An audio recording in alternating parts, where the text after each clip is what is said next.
Let's get to the market action with Unlimited CEO Bob Elliott and Interactive Brokers Chief Strategist Steve Sosnick. Guys, happy Friday. Steve, we've got a quiet VIX to end the week, the volatility index there. Big earnings week coming up, though. So how should investors position?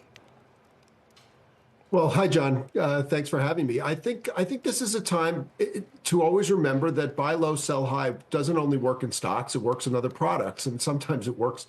It often works in volatility, which tends to have more of a mean reverting basis than stocks do.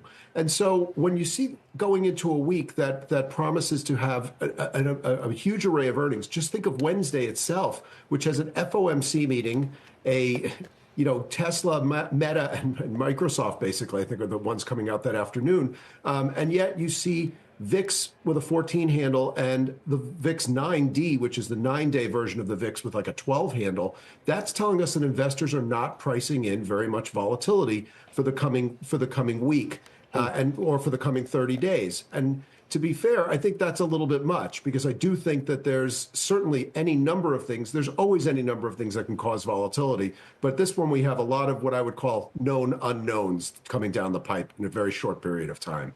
Okay.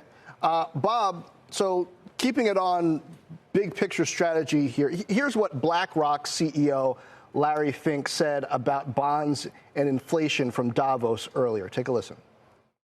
I think the bond market is the best reflection of what's going on in the world. It is the barometer for every politician, for every central bank.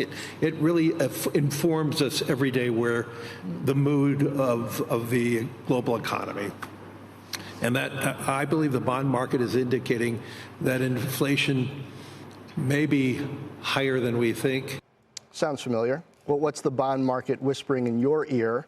What should investors do about it? Well, I think the bond market, particularly when you look at the real yields, still at basically all-time highs of this cycle, suggests pricing in a pretty strong economy ahead. And that's basically what you see across all markets, which is whether you're looking at stocks and earnings expectations, valuations, what's being priced into the real interest rate market, or what's going on in credit spreads. Every single market is basically pricing a great growth outcome ahead, very different than what we saw, say, to kick off 23 or 24, when there was a lot more reticence about what was going on with the real economy. And it's interesting, too, because, Bob, we did see, I think, a pretty weak day, or not just weekday, week for the dollar index. That really came off, given the fact that we didn't see those tariff and trade realizations, at least not yet, in the first couple of days from President Trump.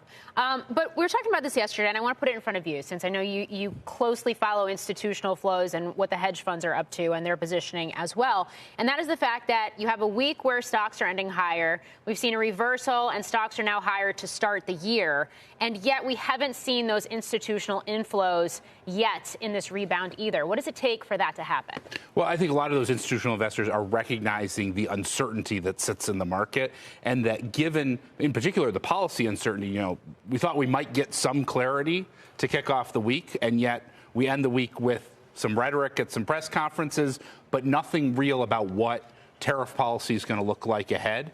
Given that this is the time to not have particularly strong conviction across markets, I think that's interesting in the context of how they're priced, which is when you then look at what's going on with earnings expectations or look at what's going on with the stock prices making new highs. Essentially, the market is saying we're free and clear, life's going to be great, we're not so worried about any of these possible policies.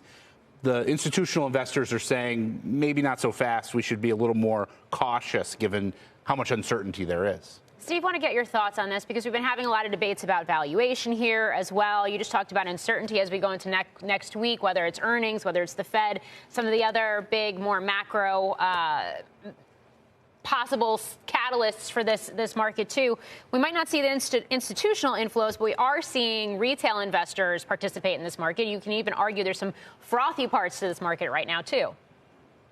Yeah, I mean, our customer base is not purely retail. It covers the gamut from small retail to large institutions. And I would say a lot of it probably falls under the category of pro-tail, people who are individuals but trade very actively. They are very much still in a buy mode and a buy mentality. There's a lot of trend following. There's a lot of momentum playing. They're very quick to jump on any names that are very hot. it's been working for them. And it's not, I don't want to dissuade anybody from doing what's working, but, a lot of this energy is coming from smaller investors. And to the point of the question you asked, Bob, I've seen that, some of the numbers of cash levels at institutions are near record lows, so they don't necessarily have the ammunition to move into the market. The public, though, is doing it to some extent for them. And of course, if the public moves into larger vehicles, well, then the institutions get the money from the public. But but our customers have definitely been looking for opportunities to buy dips, buy rallies, et cetera.